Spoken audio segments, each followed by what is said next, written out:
Okay, welcome to the podcast series jointly organized by the Ethereum Foundation's Academic Secretariat and Center for Digital Finance Technologies at Columbia University.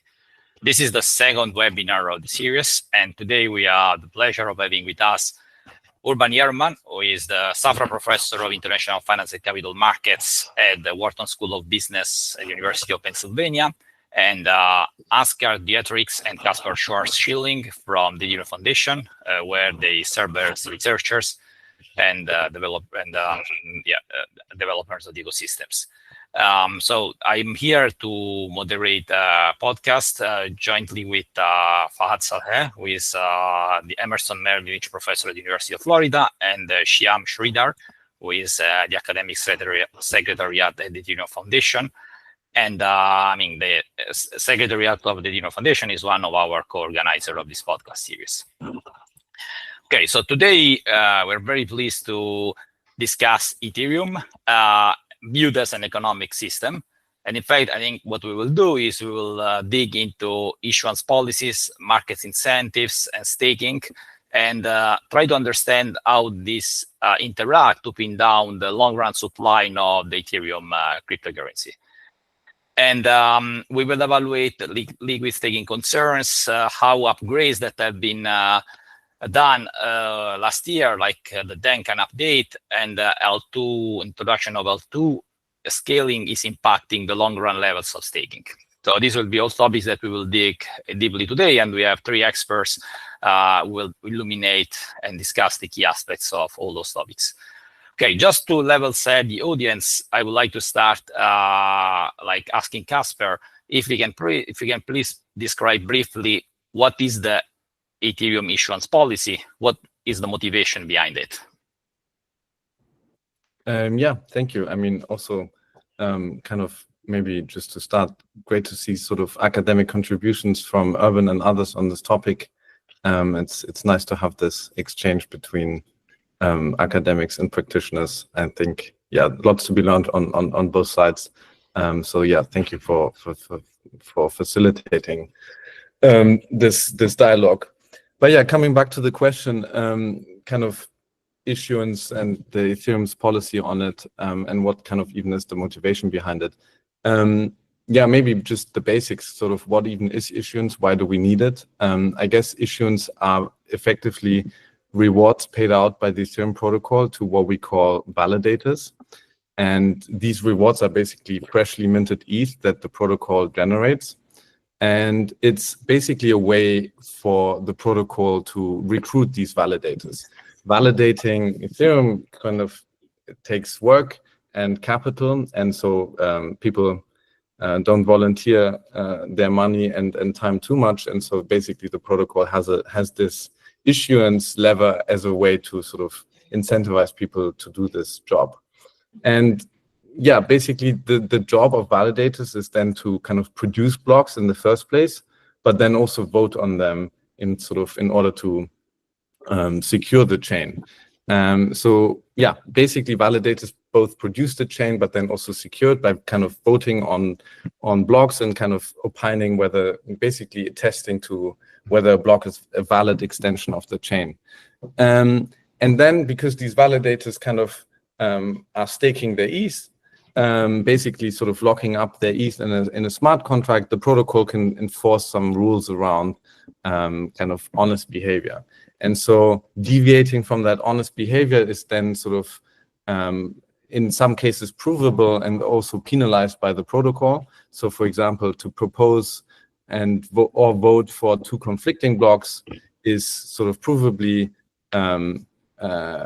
legible and then also penalized. And this then allows us to sort of make statements about the economic security of Ethereum. So for two conflicting blocks to be finalized, at least X amount of dollar worth of ETH will be slashed. And so in today's numbers, I think we have roughly 35 million of ETH staked. That's, I think, roughly 30% of all ETH in circulation. And so at current prices, that's around $150 billion worth of ETH being staked. And so then, given the sort of consensus rules, it means that for a conflicting block to be finalized, at least 50 billion dollars worth of ETH will be slashed. Now, kind of making a transition to what actually is this issuance policy and what does it look like. Basically, total issuance scales with the square root of ETH staked. And so what this means for validators is that rewards decrease as staking participation increases, kind of first very quickly and then more slowly. And the intuition here is that basically the protocol tries to ensure some minimum amount of security by basically paying lots to the early stakers in a way to kind of make sure that at least some amount of ETH is being staked and we have sufficient levels of validators. And then it kind of decreases quickly and sort of levels off at some point. And that basically recognizes that as more stake secures Ethereum, sort of the marginal value of one more validator is decreasing. And so hence the rewards are being reduced. The kind of one thing though is that the issuance curve is not kind of very explicit or super intentional about the level of stake participation, meaning that the curve sort of flattens out, meaning that at around, like if all of ETH were to be staked at 100%, then there's still around 1.5% issuance yield to be earned. So yeah, at a high level, basically lots of staking yield, issuance yield to be earned at the low levels of stake participation, dropping down, but sort of flattening out. And so yeah, I think that's maybe a good overview of the current issuance policy. And I mean, maybe some historical context, actually. I think this curve was kind of designed in kind of the first attempt at getting things right in, like, I think 2019.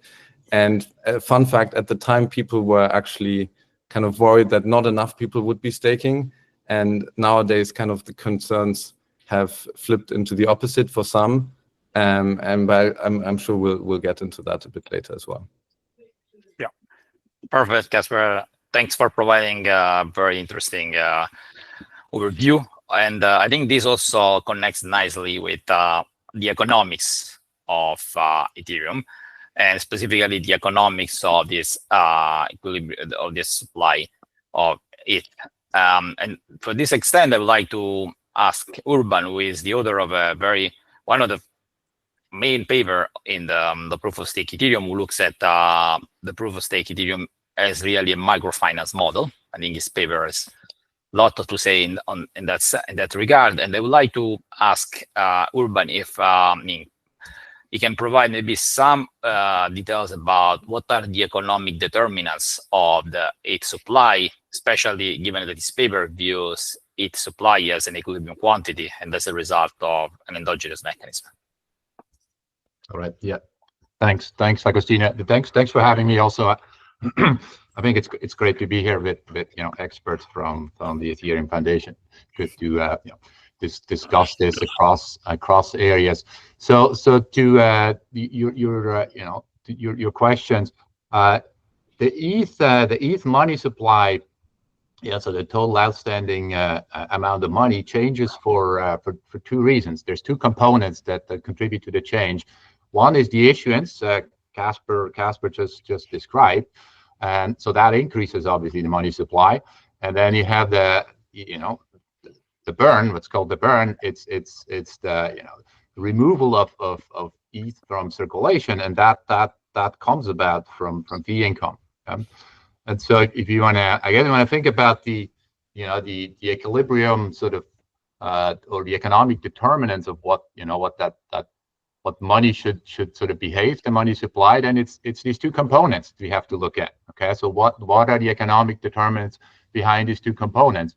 Well, let me just sort of split it. Okay, so we have the issuance, and the issuance, if you think of it, there's two parts. There is I guess Caspar called it the reward. I guess I'll always call it the yield, okay, because it's sort of a percentage. Okay, so there's a yield that's paid out, and that's that's determined by the protocol. Okay, there's a level, and there's a shape to how quickly that declines as you have more staking.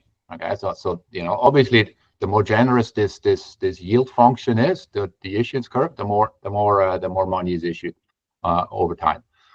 That yield is multiplied by the amount that's staked. Yeah, that's the total amount issued. And so that the second key component, that's truly if you want an equilibrium outcome, is the amount that's staked.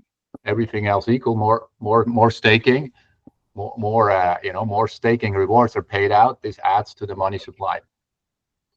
What are the economic determinants of the stake?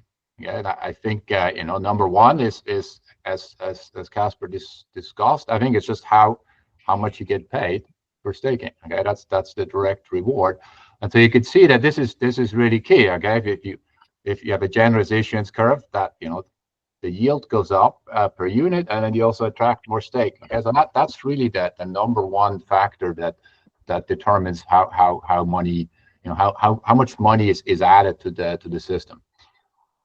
Now staking from the perspective of many is it's an investment. Okay, so it's and so these are, you can think of it as an investment like other investments. And so what matters, of course, is there's an opportunity cost of capital.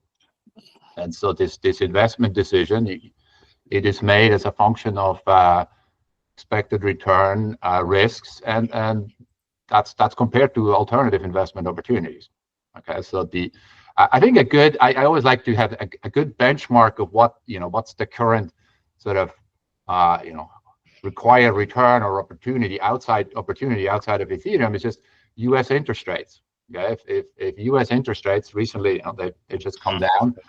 When U.S. interest rates come down, that means that everything else equal, investing in or staking is relatively more attractive because that the relative return is a bit higher, and so that's clearly an important factor. Again, all the sort of investment decisions that matters a lot. Okay, so that's the issuance side that adds to the money supply, and then the other part, the burn. So that's very different. Okay, what's behind this burn is a fee income that's generated, and not all, but the major part of fee income. That I guess you could think of this as it's driven by what's changing over time. It's changed over time recently. It's mostly gas prices, fee rates, how much is paid per unit. And so it's clearly, this is about demand and supply in the fee market. It's the market for, and as it's in my model, I like to think of there's block space. Okay, Ethereum produces block space, and that there's demand and supply of that block space, and this is the price. Okay, so the burn is determined in how much demand there is relative to the supply. What drives that? Some of the same factors that drive staking. Okay, interest rates ultimately, and that's what happens when you have a model, a general equilibrium model. The sort of the big drivers, they affect everything, and then sort of things come together. So interest rates certainly at some point have some impact on this equilibrium in the fee market, but probably not. This is not major. Okay, I think it's pretty clear cut. What matters most is just these are events and developments in the crypto space and within Ethereum. So it's this fee, that demand for block space. It's driven by adoption. If you want, it's driven by new products. It's driven by competition across chains. Okay, so I think these are sort of summarize it. These are things I think are sort of the main economic determinants of money supply.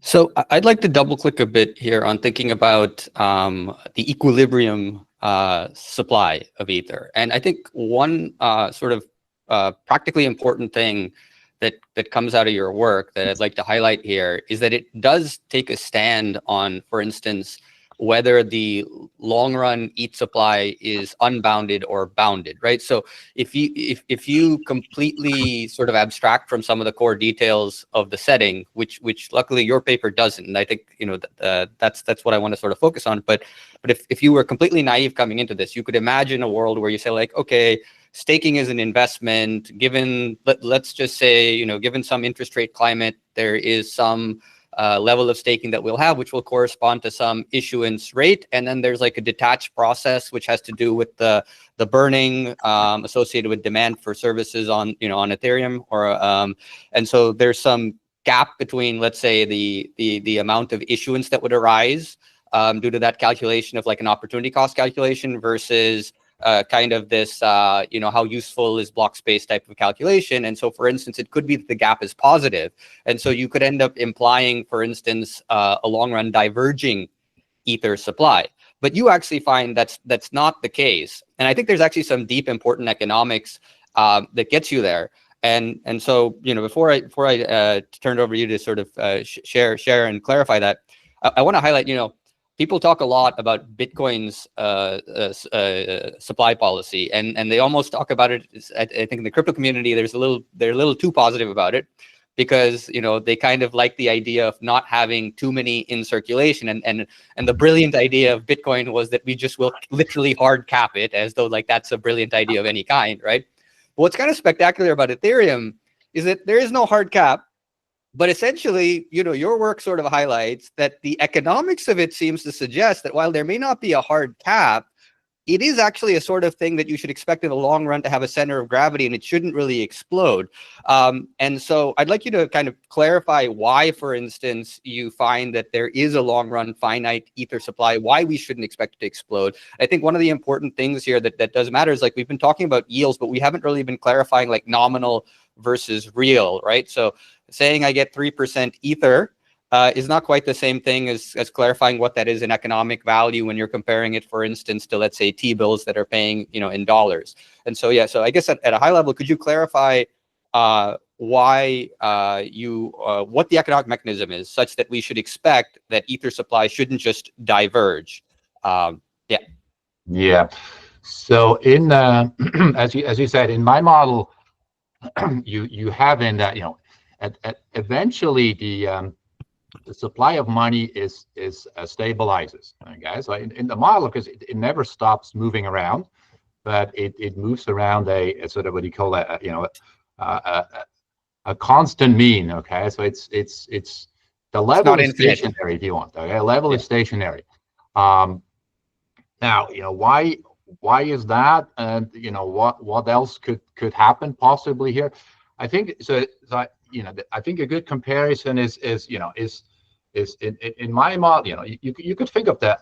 Long run behavior could be that either a level is stationary or a growth rate is stationary. Okay, we're sort of trending towards a stationary growth rate, and we're sort of growing forever. Okay, so these are sort of the two main possibilities. So what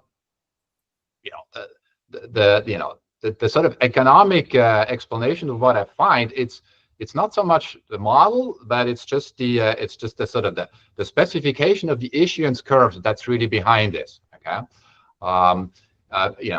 basically with this type of issuance curve, you cannot have a situation where we grow forever at the same rate, where money sort of grows forever at the same rate. Okay, and so that means that in the very long run, the long run could be very long, but it eventually the growth rate is going to slow down, and it's going to stop growing. Okay, now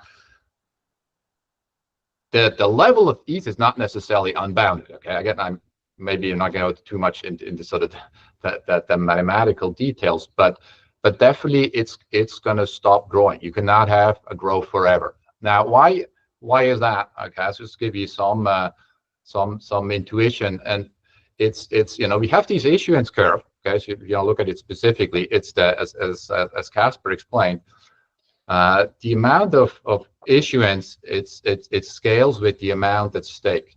Okay, so and it's the square root. Okay, the total issuance is the square root is proportional to the square root of staking. So think about we're sort of everything is growing at a sort of stationary growth rate. Then you have issuance is growing. the stake, aggregate stake is growing at a given rate. Okay, that's that stationary rate. But now you have issuance that's the square root of that. It cannot grow at the same rate. Okay, so you have these two important components of the money supply. They have, if they're growing at two separate rates. Okay, so in now you think about the money supply, which sort of it's the product of that. You're not gonna find a money growth rate that supports that. Okay, so it's basically impossible to construct examples with this curves that examples that make any sense. Okay, of course you can always cook up things, but you just cannot have growth forever with this. Yeah. And that's again it's the issuance curve that's responsible for that. Okay, so then you know that there is a stationary equilibrium. We can just look at the issuance curve. Whenever issuance just equals the burn, okay, then money stops growing. And now the question is, is it reasonable to think we're sort of moving towards that, namely that the dynamics are, they're stable. We're not sort of exploding away. And my model, which you can do a whole bunch of variations of it. It easily converges. So this is not a weird outcome. So obviously it depends a lot on the details of what you put in, but it certainly it makes so just sort of regular economic forces can make it that we get to this long run level. That long run level could be very different depending on what's driving it. Okay, so I think whether we have a very long run that's the money supply is approximately stable, or we're sort of growing forever. Like fiat monies, they're growing forever. Okay, they're not. That's what we know. I think here it's just you just cannot have this growing forever. Eventually, whatever you do, it's gonna stabilize. The growth rate's gonna slow down. Having said that, of course you can, and this is what I do in the paper. The economic environment it could accommodate the growing money supply if you change the issuance curve. Okay, so if you have an issuance curve that doesn't depend on the where you don't have the issuance a function of the level of stake. That's really the key thing. It's not whether this is a square root function. That's not that important. Okay, you can change that, but the fact that the amount issued moves with the level. The issuance rate is a function of the level. That basically that's really the driving. That's why you cannot have a sort of a long run growing outcome. Okay, in macroeconomics or in growth, we talk about balanced growth. Yeah, so it's economies are growing, and I guess most economies have this property, and with balanced growth, you have certain sort of ratios that they have to be stationary because and so in this case here, you would not expect a reasonable outcome that staking goes over 100% or goes to zero. That's not reasonable. Okay, so the with this issuance curve as a function of the level, you cannot construct balanced growth paths. So that you're sort of stuck with that. And so if you want, and maybe we would want this to grow forever. Okay? I don't think there's anything necessarily bad. It might be even better if it grows forever. Okay, again, we can discuss, against the Bitcoin example if you want some more. But for Ethereum, with this, you would need to change the issuance curve. Okay, not having it a function of a level, but and maybe we can talk some more about this. A function of the staking ratio that would then accommodate a growing money supply, and that could have some advantages.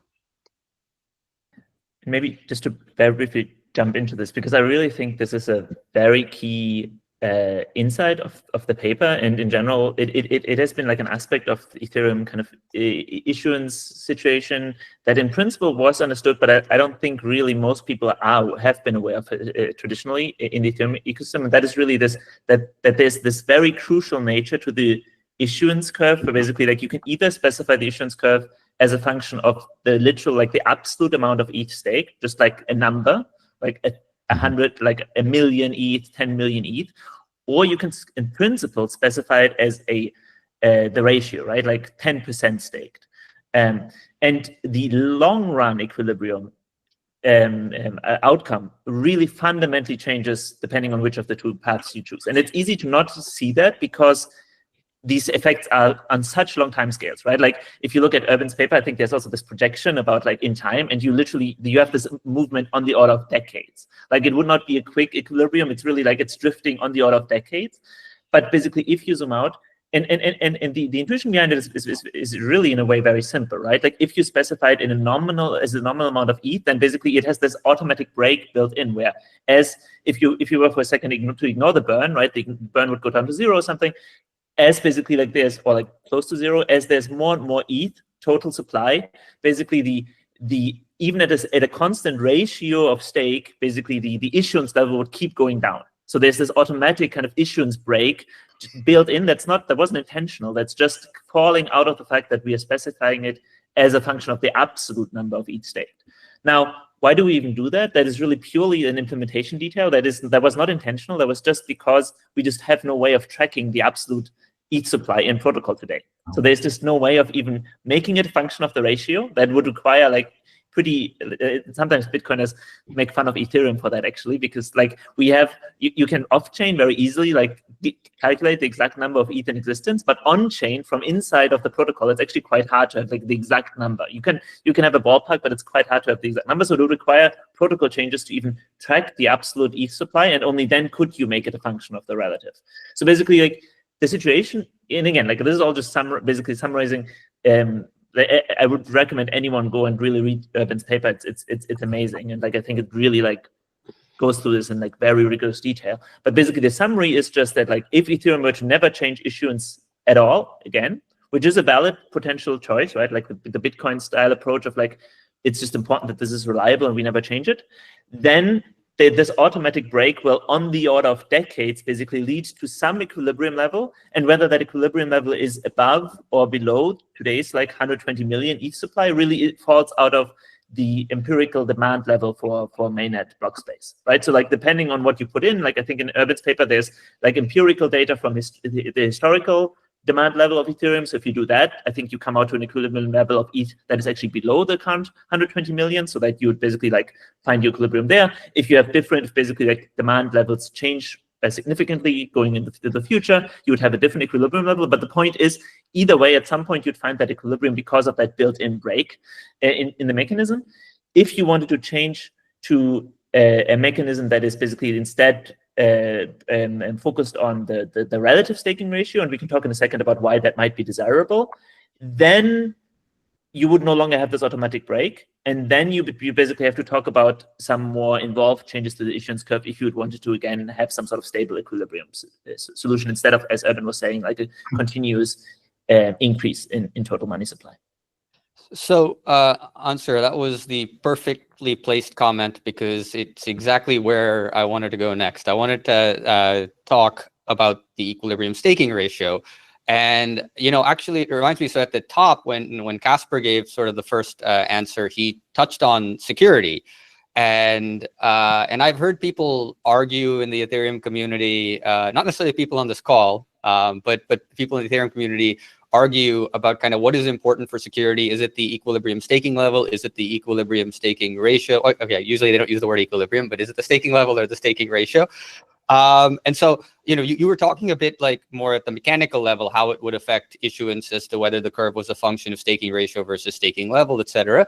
But could you talk more like at a conceptual level, why the staking ratio is important for things like security, and whether you all think about, for instance, targeting a level, and if so, kind of what level you sort of think about and why? Yeah, exactly. This is a great follow-up basically here.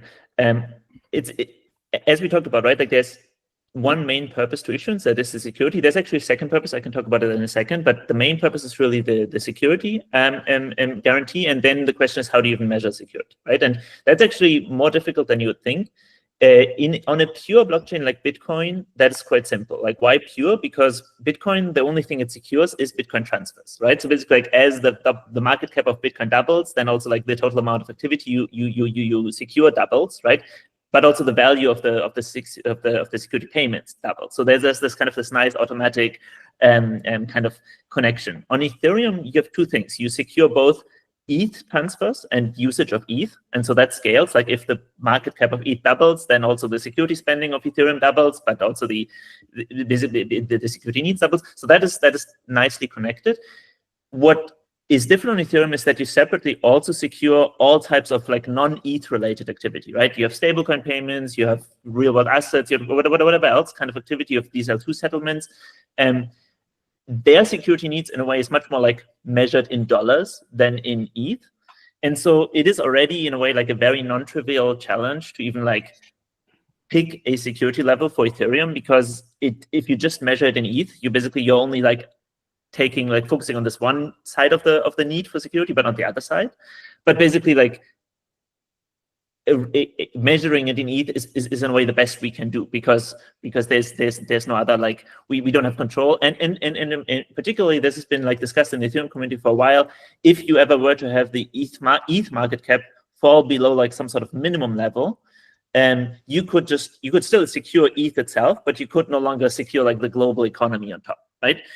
So that's, for example, why there's always a desire in the Ethereum community to make sure that like there's some sort of like fee-based revenue stream coming into the protocol, so that you can sustain like a market cap that allows you to like provide that security level. So all of this basically saying like it's not as simple as just saying, oh, 20% of ETH stake is like the security level that we need to because it's a bit more complicated for Ethereum.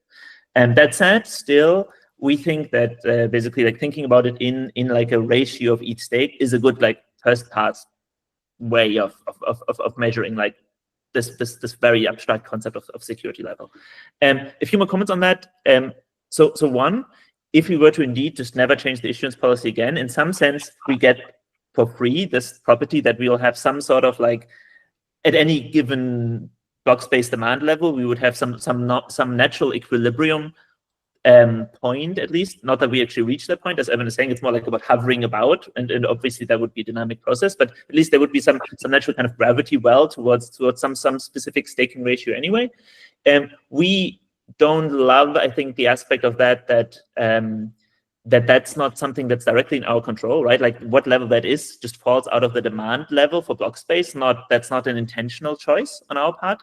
So that's something that in principle could motivate making a more explicit choice on like, no, we want 20% stake or 30% stake or 40% stake, and then building a mechanism around ensuring that instead of just having it fall out of the practicalities of the demand level. And then there's one more aspect I wanted to mention here, which is, while security really is the primary purpose of staking, we have talked already about staking as an investment choice. And indeed, it is important to not neglect that on Ethereum today, Ethereum is Ethereum, the protocol, is a revenue-generating protocol, right? So it has both inflows and outflows. It pays for security, but it also generates revenue in terms of both the direct fees paid for block space and then also the MEV income. And staking also has the secondary purpose of giving investors access to that revenue stream, right? So basically, but in today's world, we do this in a somewhat unprincipled way because, again, for practical technicalities, we split the revenue streams going into the protocol and divert them to different groups. So there is the direct fee revenue on Ethereum that is used for the burn with ERP 1559 that used to go directly to miners, but now, and that would then have gone to stakers, but with 1559 it goes to ETH holders via the burn. And then we have the rest of the revenue streams, that is both priority fees and then general MEV payments, although you can group them as one big category, and those go only to stakers. And so in a way, we have this unprincipled situation where some of it goes to ETH holders, some of it goes to stakers. I think that creates this two parts where basically it's not quite clear how do you get access to Ethereum protocol revenue, partially through just holding ETH, partly through staking. I think at some point it would be beneficial for us to pick a lane, either go all in on the burn so that staking really becomes a pure security provision service that's not in any way like an investment choice that would generate yield on its own. It just basically would offset the whatever cost you have for providing that security.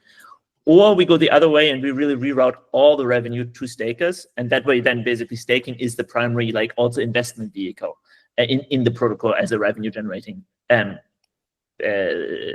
project, right? So basically I think it's important to always keep this like dual nature of, at least in today's world, this dual nature of staking in mind as well. But yeah, so all of these, basically, to bring it back to your question, all of these are ways in which basically like we might or might not want to choose to have a specific control over the equilibrium staking ratio.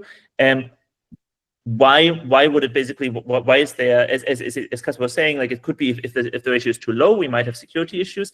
There's some downsides of like, why don't we just, like, why do we even care? Like it could also, if the equilibrium ever were to get us to 60, 70, 80% of ETH stake, why could that be not super desirable? It's just that, well, two main factors I want to bring up here is one, that there's this dilution effect on the accounting side, where you mentioned nominal versus real yield. There's this that aspect that, like, basically, say, for example, at 50% staked, like if you get 2 ETH of protocol rewards, then also half of all ETH holders get 2 ETH. So basically, like, one of those 2 ETH is just offsetting that overall now there's more ETH in existence, and then only the other 1 ETH is real reward. So basically, over time, as more and more is staked, a lot of the nominal rewards you see are not actual revenue. They're basically just offsetting dilution. It's a bit of an annoying kind of muddying of the accounting system. And then the other one is just that because today, at least, there's no in-protocol way of like staking in a delegated way, right? Most people actually don't want to, like many people right now empirically don't want to run their own staking node. Like most capital actually goes through staking providers, like Coinbase, Lido, these kind of entities, but there's no in-protocol way of directly doing that in a trustless way. So basically, like all of these have to go through their own smart contracts, their own governance systems, and so now, if basically like the way that people want to participate in ETH as an asset is through staking, they basically now have to hold this intermediated asset instead of the raw kind of enshrined asset of the protocol. And so, if we were to ever get to a point where we actually would want everyone to participate in staking, it would be much more desirable to enshrine a mechanism like that, so that any ETH that you hold can just directly be delegated to a staking operator. So anyway, sorry, very long-winded answer, but I hope that covered all the aspects. No, you covered ground, including you were alluding to liquid staking at the end there, which is something we do want to talk about. But before we get there, I want to bring it back to so.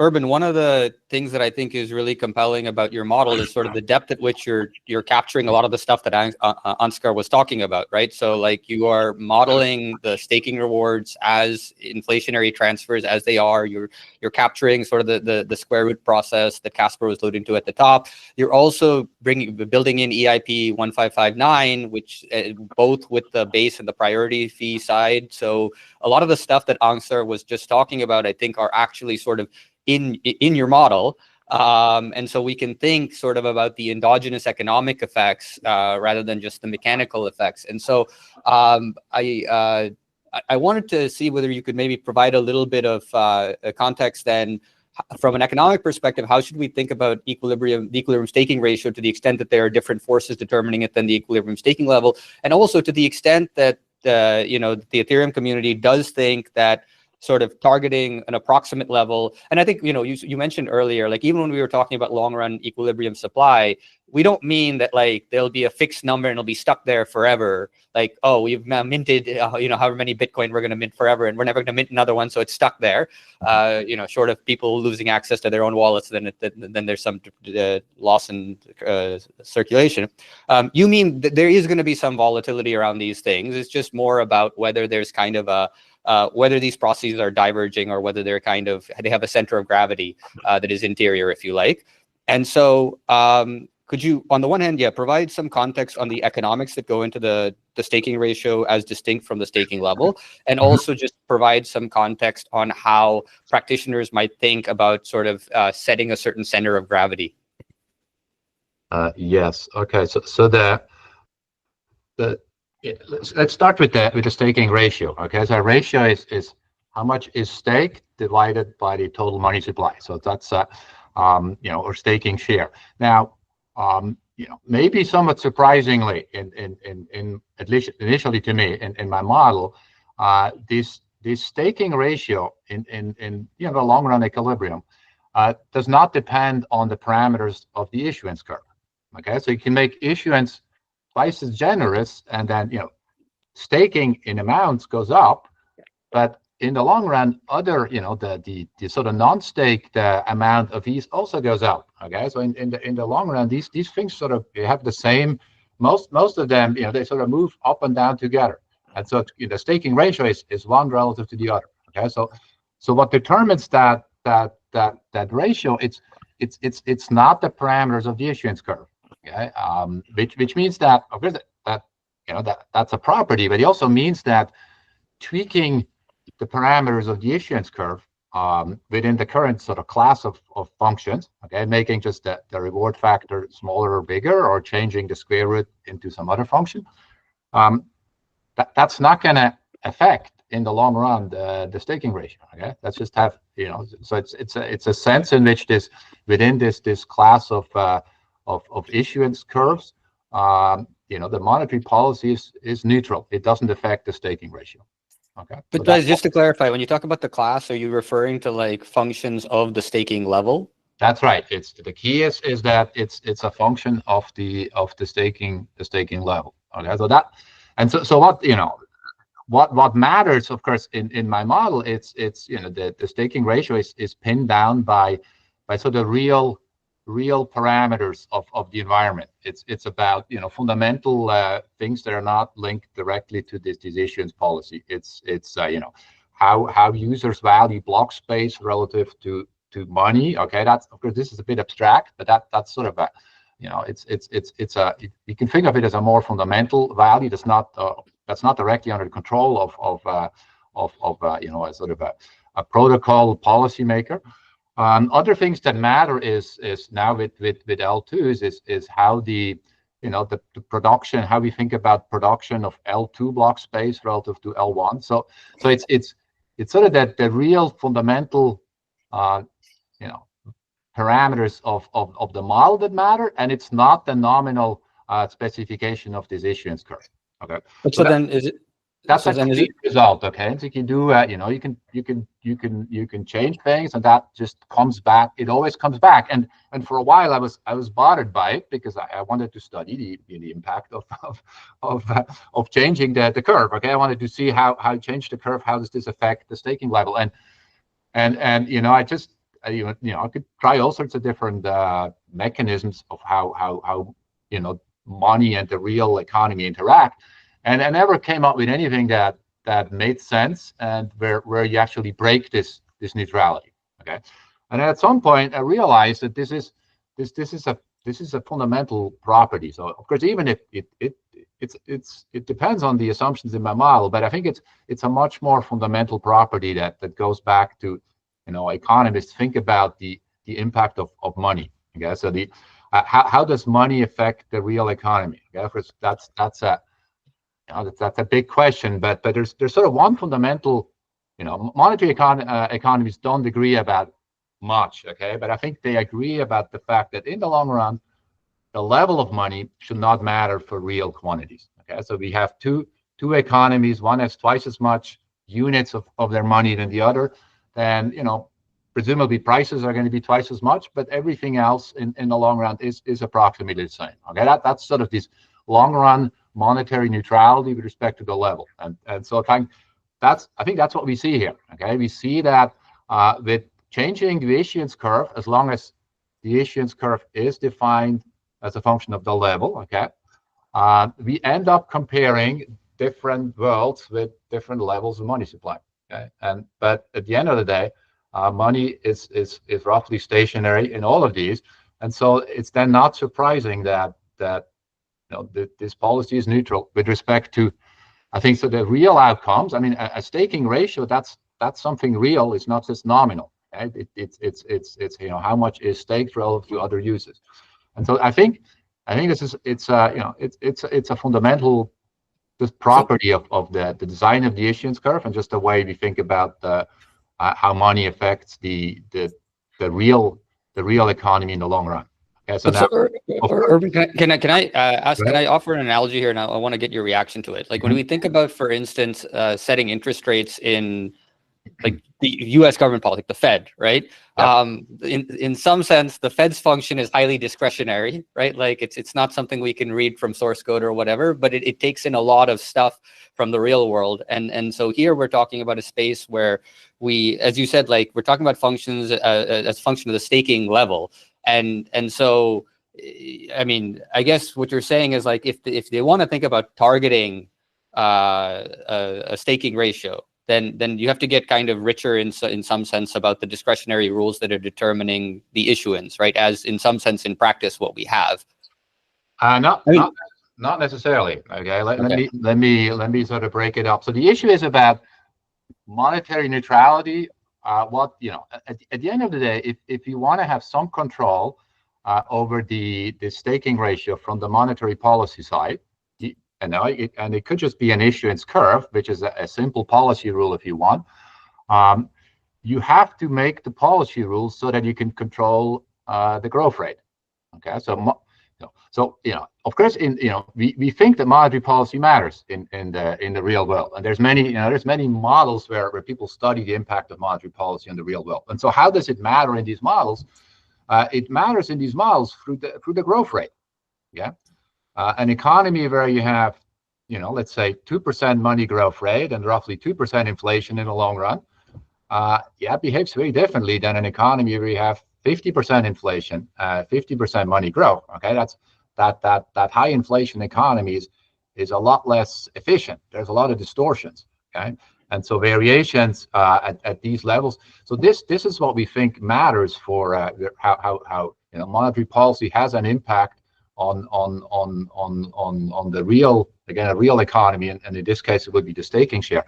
So if one were to change the issuance curve to allow for stationary growth rates so that money grows forever, then even with this type of curve, there's you would have a long run impact on the staking share, and then you could sort of choose that so as to target a desirable level.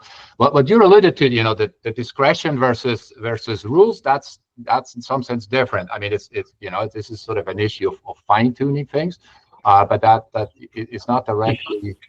Doesn't directly speak to this. So you could have a perfectly, so in the paper I do that, okay, is I have pretty much the same economy, but I just changed the issuance rule, and I make it a function of the staking ratio, which I think is it would be a natural thing to do. Of course, barring some technical details of how you actually measure the total supply,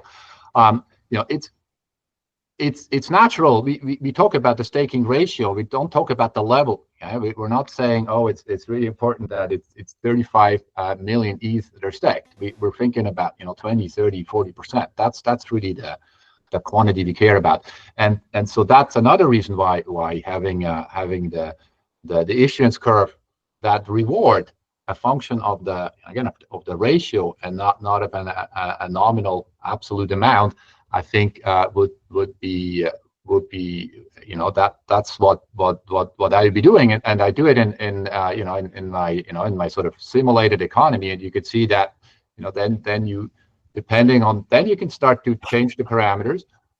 You can play around with the shape, and then this is going to have long-term real impacts. Okay, so that you could think that in such which is sort of more general issuance curve, you could then think more about monetary policy, not in a discretionary way. Of course, that we're never going to have that. Okay, we want this. This is a protocol. This should be a relatively simple rule, but you can have a rule where as a function of the parameters of these rules, we're going to see different staking outcomes in the long run. Right. Just to clarify one thing on the rules versus discretion, the analogy I was making wasn't so much about I didn't mean so much the discretionary aspect. I just meant the fact that because anytime we have processes where humans are making decisions, they tend to pull variables from all over the place. Yep. You could write a rule that then that is a function of a lot of those sort of variables, and but in some sense on the crypto side it's almost like implicitly the opposite, right? Like you think about Bitcoin's rule, it's like the simplest thing in the world, right? It's like literally a function of the block height, and in that sense Ethereum's rule is kind of more sophisticated than Bitcoin's. It's not a function of the block height. It actually takes into some, it takes in staking levels and so on. And so in effect I think a lot of this kind of comes back to this point again, that like there's this class that we're operating in, meaning functions of the staking level, and that has a bunch of implications, and you might need to get out of that class. I'm not talking about installing a chairman of the Fed to make decisions, but in some sense there's a lot of significance that, in some sense, you're pointing out a very robust point about living in this particular class of issuance functions and what it may constrain. But Shyam, you want to pick up on the liquid staking point? Yeah, sure. So bringing this back to something that Ansgar mentioned earlier, every time the topic of ETH issuance comes up and staking comes up, a common concern that's surfaced is the effects or the negative externalities of like liquid staking and its effects on ETH as an asset. So, Caspar, do you maybe want to touch on that a bit and talk about, what maybe to start off what liquid staking is and sort of like how it sort of ties into ETH supply? Yeah, sure. I mean, maybe before even going into the sort of liquid staking part specifically, I think there's this whole kind of topic of how much kind of what ratio of ETH staked is actually desirable and what are sort of maybe potentially some negative externalities. I don't think they're necessarily specific to liquid staking only, so I want to kind of zoom out first.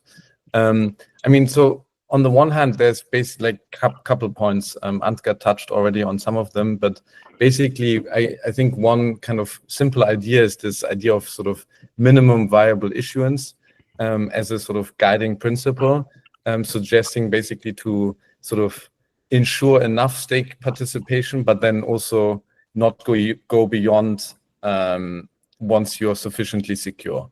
And then obviously that begs the question, like, what is sufficiently secure? What does this mean? Ansgar kind of touched on it before. It's not trivial to answer, but I think in terms of attack vectors and pure economic security, once you get to a certain level, you're kind of right now, for example, we're at 30% ETH staked. So in terms of orders of magnitude of additional economic security you can load on, there's you're already in the same order. You can 3x max basically. But basically, yeah, there's some negative externalities, and so one of them basically just the protocol paying for all these computers to be bought to kind of then run validators, and it's kind of like a welfare loss to if you think you're already secure enough in that sense. One thing that also was touched on is kind of this idea of real versus nominal yield that I think is quite important. So yeah, the basic idea kind of just to run it through it again is basically as more and more people stake, the share of the real yield that you get as a validator basically goes down. Basically, if everyone is staking, everyone's earning 2% nominally, but in real terms, no one's earning anything. Unfortunately, there's no money tree. And basically, maybe fun fact here is that taxes are actually paid on nominal issuance anyways. And the incentive to actually stake is still very much real, because otherwise you stand to sort of be diluted at whatever level you are at on the sort of staking ratio level. And so as a user, you kind of incentivized to stake, and it becomes kind of like a bad UX in some sense. Like either you actually have to go stake or else get diluted, or you kind of do liquid staking, which on the product side is obviously coming back now to your kind of liquid staking specific question, Shyam. Liquid staking is basically this amazing product where instead of having to run a validator, buy the hardware and like run the software and kind of be there to upgrade the software when there's a new hard fork and all these sort of troublesome activities that come with staking, you can basically delegate your stake to node operators that will do the work for you. And obviously they take a cut on sort of the staking rewards that you earn. And so it's basically an amazing product where it's like a one-click solution to staking, basically just delegating the actual workload to professionals, and you can basically keep most of the rewards and just pay a cut to these service providers. Now, on the product side, again, like obviously fantastic. And question is sort of, what does this imply beyond that? I mean, basically, it just means your staking experience is now intermediated. There's someone in the middle doing the work for you. There's different staking pools, different type of liquid staking options. Some are sort of centralized, kind of where you can go to the Coinbases of the world. Some are on-chain, like Rocket Pool and Lido. And so there's the sort of different trust assumptions that come with each liquid staking option. But at the end of the day, there's sort of governance risk, smart contract risk involved. Or if it's in the kind of centralized realm, it's more legal risk maybe. Point being, it's sort of an intermediation that is taking place. And so basically, if we imagine a scenario where sort of Ethereum moves to a world where most of the ETH is staked, what it means is that in practically speaking, most of the new stake is liquid staked, just because of the UX points that we kind of just touched on. And that means basically that most of the ETH is now staked in this hypothetical scenario, meaning most of it will be through these liquid staking tokens that you basically get in return as a token of, hey, you're staking, I'm giving you this token. And this token is then actually also very useful in DeFi, etc. You can use it as collateral to lend, to borrow money against, etc. And so basically, as more and more ETH is staked, more and more ETH will be sort of taken out of the active circulation and replaced by these LSTs, meaning that on Uniswap, the most liquid trading pairs will be denominated in whatever liquid staking token is then sort of dominating. I mean, basically, money has strong network effects. Liquidity is king. And so basically, the dynamics point kind of quite obviously towards a world where you would expect some sort of network effects to kick in and one liquid staking token to dominate there.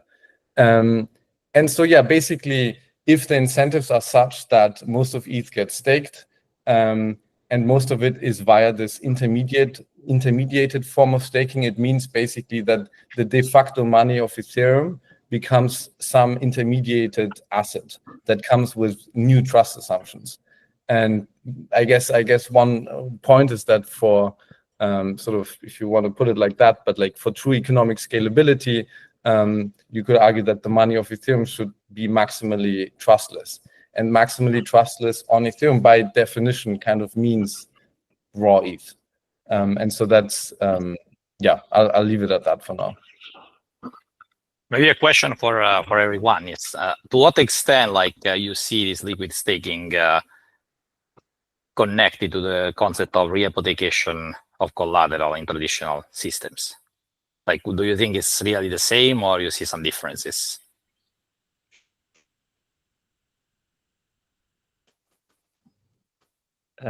You said yeah, for example, in traditional derivative market, you can take the collateral and then you can post it as collateral for another transaction. And that seems to be a very similar concept in liquid staking. You get one of the and then you can post it as collateral, or you can use it to transact in another service. Yeah, I mean, I think there's similarities. It is, of course, it is in principle one nice thing that blockchains in general and this kind of this programmability of finance here gives you is that you can. It's very trivial to just turn anything into like assets and liquid assets and express anything in a tradable way. So basically, you take ETH, you stake it. Now basically you turn it into a different asset. It has its own characteristics.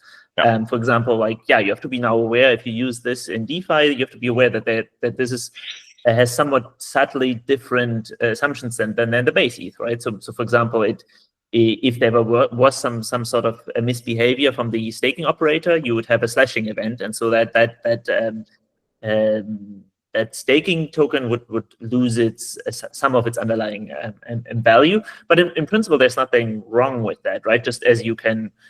As you see this in traditional finance, that you can then trade these assets as long as you're aware of basically their different guarantees and assumptions. That's a perfectly fine thing to do. It's very convenient, right? It basically it gives liquidity to the holders of these assets.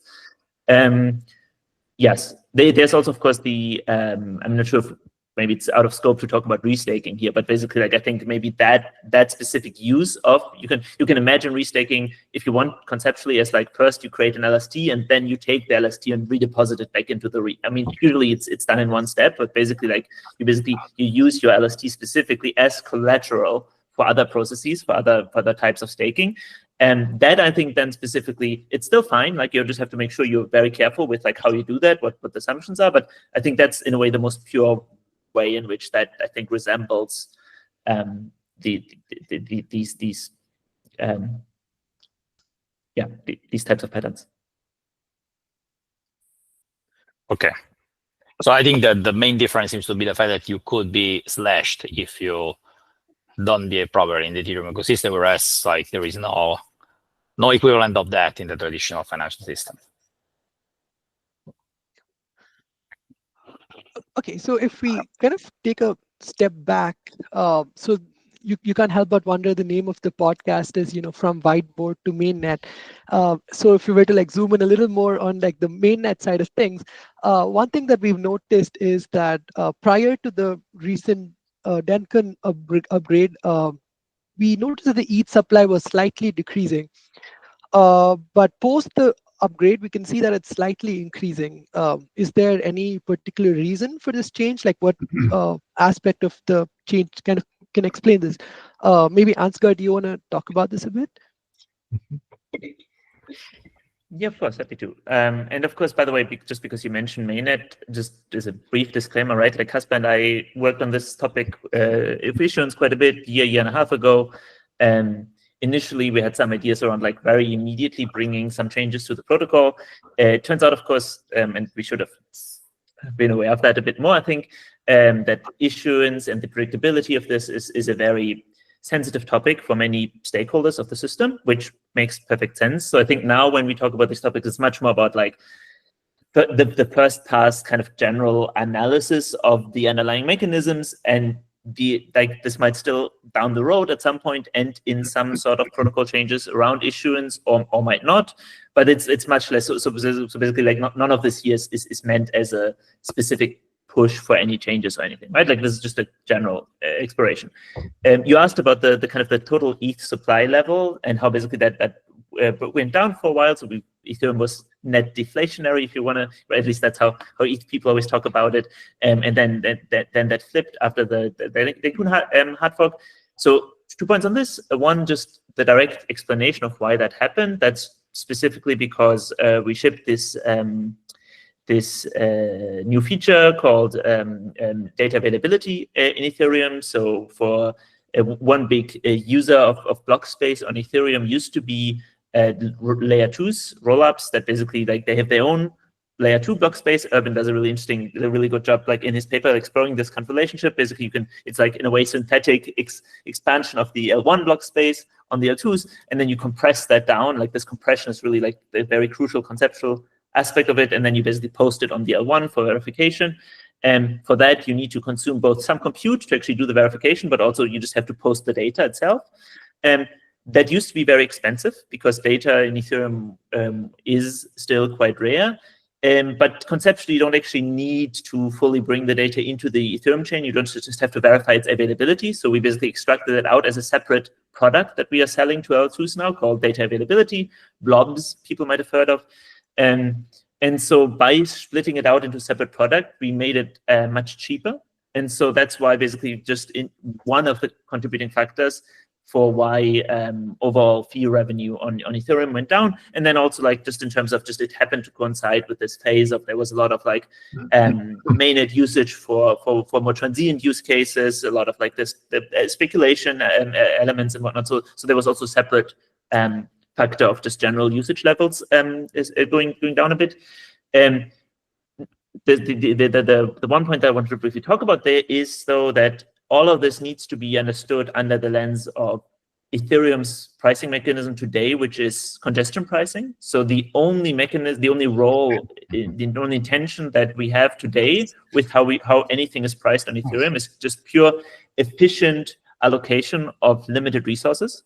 So basically, Ethereum always charges the lowest possible price that is basically is market clearing at a fixed supply level, and that is different specifically from what you would do pricing wise if you wanted to maximize fee revenue, right? Like if you basically would charge the revenue maximizing price, then you would not have a fixed supply level. You would have like a dynamic supply level up to a certain cap, and basically just like have some sort of like minimum price level. You'd find like a price point that is above the congestion pricing point. So basically like what you saw on Mainnet is that the actual fee revenue decreased, but that was not like a function of the fee revenue potential decreasing. It's just that if you think of like what portion of the payment willingness that people would have did we actually like capture, that percentage went down. So right now we're choosing to, and in principle we could do this forever. This is just like a design space we have. We could basically try to just always provide more block space and try to charge the absolute minimum, and that has many benefits in terms of usability of the chain. If there is at some point a desire to say have some sort of minimum P level, like some minimum revenue level for Ethereum, because of, you know, we talked about it like in Urban's model, that basically like that determines, that's one input factor into like the overall like staking level, which in turn then determines the security of the chain. So if we want to guarantee some sort of minimum revenue stream, it could be that Ethereum at some point moves beyond congestion pricing. And so sometimes people don't understand that distinction, and they look at this kind of, oh, the fees went down, so basically like Ethereum now is in a worse position than before. No. What we basically, obviously the payment willingness of an L2 didn't change just because there's blobs now. The L2 has the exact same payment willingness as before. It's just that right now we're basically like out of whatever X amount of dollars they would be willing to pay us, we are right now charging them a lower percentage of that than we used to. And you can think of like what is the strategy there in the long-term future, TBD, but there's really the crucial aspect to understand here, the congestion pricing part of it. Okay, I think this perfectly sort of sets the stage for this next thread that we would want to go deeper into. So Urban, the next question to you is from an economic perspective. What do you really think is the effect of layer 2s in ETH staking levels and the long-term ETH supply? In particular, how do you think layer 2 scaling would affect ETH staking levels and the long-term ETH supply? Yeah, so I think overall, what I found in with my model and different versions is that impact is impact of layer 2 on staking on the overall money supply is not very big. Okay, and initially I had when I started this project, I had a model without layer 2 because at that point layer 2 wasn't 2 years ago that wasn't a big deal. I had estimated the model, then I've expanded the model, added a layer 2, estimated again, even though data has changed, but these sort of two quantities have not changed that much. Okay, so layer 2, the way I sort of I'm thinking about it in this sort of overall equilibrium, doesn't have obvious first order effect on staking. Of course, there's the fee income as Ansgar was saying, but so think about why that's the case. So one reason, of course, is that my model is estimated. So I use I try to sort of capture the sort of actual sort of sizes that we observe in the Ethereum economy, if you want. And in the layer 2s, even though they've grown a lot, in some economic sense, they're still small relative to Ethereum layer 1. Okay, if you look at the total fee income collected, the layer 2s combined relative to the layer 1, that's a relatively small share. As I think it's about 20. That's not that big. So one thing I do in my model is sort of say, well, what can we expect to happen if that changes? So assume we have a relative shift in terms of the ability to have this sort of collecting fee incomes in the long run from the layer 1 towards the layer 2. And so if you so one experience that I have is, let's assume layer 2s collectively have the same fee income as the layer 1. Okay, that's just an assumption. But even then, if you run that through the model that I have, the impact is just not massive. Okay? On the staking ratio in the collective and the money supply. So I'm just saying they're not directly, it's not directly the driving issue for these staking decisions. And now I'm aware, of course, this depends on modeling choices. Okay, it depends on how you think L2s interact with L1, and how the money and sort of resources flow, and so but I think that the reality is that L2s is relatively recent, and not that big, and they might be in the near future we might see different effects, okay? Different channels through which L2 potentially would be important. And so I guess I'm sort of I'm open to reviewing the way L2s are introduced, but I think we need some time. We need to see what actually happens and how some of these important economic quantities change as L2s develop. So, Urban, on so staying on L2s here, this might be a little bit out of model, but I'm kind of curious what your thoughts are here. Which is so if I remember correctly, the framing in your paper is I would describe the sort of consumption investment decisions as kind of frictionless, essentially. And one thing that I've started to think about, though, is sort of the interoperability frictions between L1 and L2. And so a lot was made, of course, in the wake of the Denkin upgrade of Ether price movements, right? And on L2s, for instance, it does seem like, for instance, ETH is relatively less used than it is on Mainnet. Not that it's not still kind of the primary risky asset, but it's less used. And so I'm wondering a little bit. If you kind of think out of model a little bit and you sort of introduce sort of frictions where it's almost in some sense like, in my head, I'm thinking of like an L2 as, I don't know, a different province in the country that uses a different currency or something like that. Like, in other words, they're kind of frictions in terms of kind of doing things directly on the chain, of course, is a bit different than bridging it to layer 1. And it's not necessarily a massive friction, but it is a friction. And that might also sort of relate to, for instance, when we saw more activity on the layer 2s significantly after Denkin, but yet, ETH prices actually at around that time were suffering. Now, of course, they've reverted since then, we should say. But I'm wondering, when you think about sort of the significance of the frictions across layer 1 and layer 2, or even just across layer 2 chains, and then we think about things like equilibrium staking levels in real terms, right? So it's one thing to talk about, what the level of staking is in terms of Ether, but in terms of dollars. Can layer 2s in that context, you think, actually play an important role? Do we need to think carefully about, I guess what I'm saying is, do we think carefully about sort of the interoperability frictions, and for instance, how that might affect demand for Ether? Because I have to think about the fact that, if I'm on layer 2, in some sense, I have a switching cost to kind of go back to layer 1, where maybe for some reason I'm more likely to hold Ether.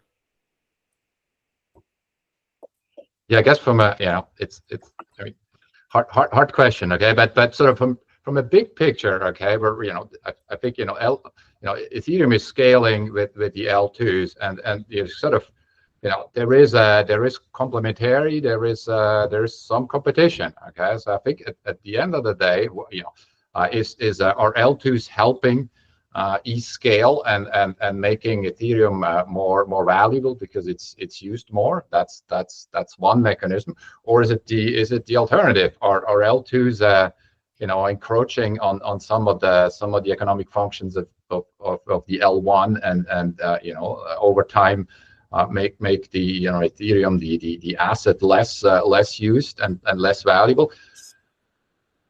There's some of both of these forces. What's gonna win in the long run? What's gonna that's extremely hard. But I think these are both present, and we've seen it over time. I think I mean, you could look at. I'm not gonna talk. It's always tricky to talk about price. Price moves for all sorts of reasons, but we've seen sort of trends over the last 2-3 years, and they. That coincides also with some of these relative usage. So it's yeah.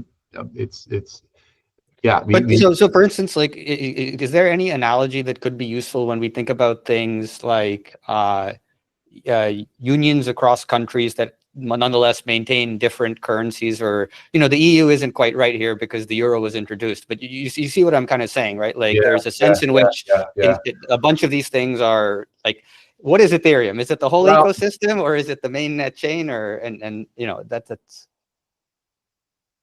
yeah, no, I mean, that again, that's also an open question. I mean, what is it? Is it what is Ethereum L1, or is it L1 plus L2? Is it the total? I mean, these are, as you said, we're not, we don't have the institutional sort of setting here is not, it's not well established. It's not fixed. It's changing over time. And so, I guess that's something that's the interesting and sort of challenging thing in this space. We cannot just use established frameworks and sort of just change a few things and then hope that this is gonna it's gonna be that useful. Because we have to be, I think, you have to be very careful in realizing that this has not been done before. Okay, this is new, and so how that's going to evolve, there's a lot of uncertainty. Okay, and I mean, I'm sure Caspar and Ansgar, I mean, that's the type of you're fully aware of that, and you have to with this uncertainty, you just have to make decisions to that going forward. But yeah, I think I don't think I see any sort of easy way of characterizing that relationship the way we see it now, again, because it's just so it's still unsettled.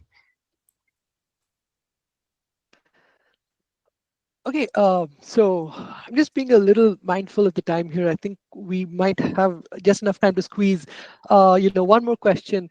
So Urban, maybe revisiting some of the topics that were mentioned previously around liquid staking tokens, it would be very interesting to get your perspective as an economist on what you think about liquid staking tokens and its general effect on ETH supply. Yeah, I mean, I guess the discussion, the points are made. I agree. I think there's definitely very strong forces that push staking towards liquid staking. I mean, I've been thinking, you could think of my model. Right now, I have one type of staking. I'm not distinguishing between liquid staking and sort of regular staking. But if you think about what are the trade-offs, I mean, liquid staking is more liquidity. So that obviously makes it more attractive. And then what are the drawbacks? There's some.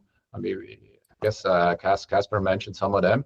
There's risks. There's compliance. There's complexity. But these are all things that over time we'll figure it out.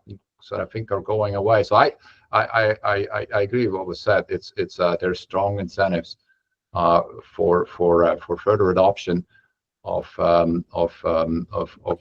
further shift towards liquid staking. There's also new developments. I mean, this is nothing to do with my model at all. It's just if you think about what we've seen recently in the last few months, Ethereum ETFs, okay, in the United States, ETFs have captured a significant share, significant amount of holdings, okay, and so ETFs right now they're using raw ETH. That's because I mean they're buying raw ETH. And that's because of regulation, because the ETFs with staked ETH have not been approved. But we could forecast in the near future that that's likely to happen.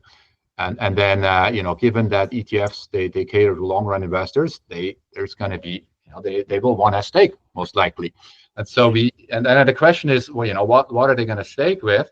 And if you think about ETFs, the way they run, they really value liquidity. ETFs need to be able to redeem. They face redemptions and so they need to be able to get in and out relatively quickly. And with liquid staking, that's gonna be easier. Again, of course, there's a whole steps going through risks and compliance. But I think ultimately there were there's just a lot of reasons why liquid staking looks like it's gaining ground, and so it's definitely something to keep looking at. Okay, wonderful. So I think on that note, I'd like to quickly thank everyone for being present. Firstly, thank you to our wonderful guests, Caspar, Ansgar, and Urban. We really value, all the insights that you've shared with us today. Thank you to all our audience for sticking around and listening to us. So we will be back with a third episode for the from Whiteboard to Mainnet podcast series. The next one will be about proposer builder separation, and it will from the academic side feature Urban and Rouzier from Columbia University. Oh, sorry, not Urban, my bad. Agostino and Rouzier, my bad. Agostino from Columbia, who is here with us as a co-host, and Rouzier from Stanford University from the Management Science Department. And it will also, from the Ethereum Foundation, feature Thomas Thierry and Julian Ma. So definitely do come in for that. It's happening on the 24th of October at the same time as this podcast that happened, that it's 10 a.m. Eastern time. So we hope to see you all there. And once again, thank you so much to our guests, my great co-hosts, and also to all the audience. We hope you had a good time and had as much fun in this discussion as we did. Yeah, I would like to add my thanks to Urban and Ansgar and Caspar for the great insights shared with all of us. Thank you. And of course, to Fahad and Shyam for hosting. Yeah, thank you, Urban, Ansgar, and Caspar. Yeah, thank you also for the host. Yeah, this was a really good conversation. Thank you. Thanks, everyone.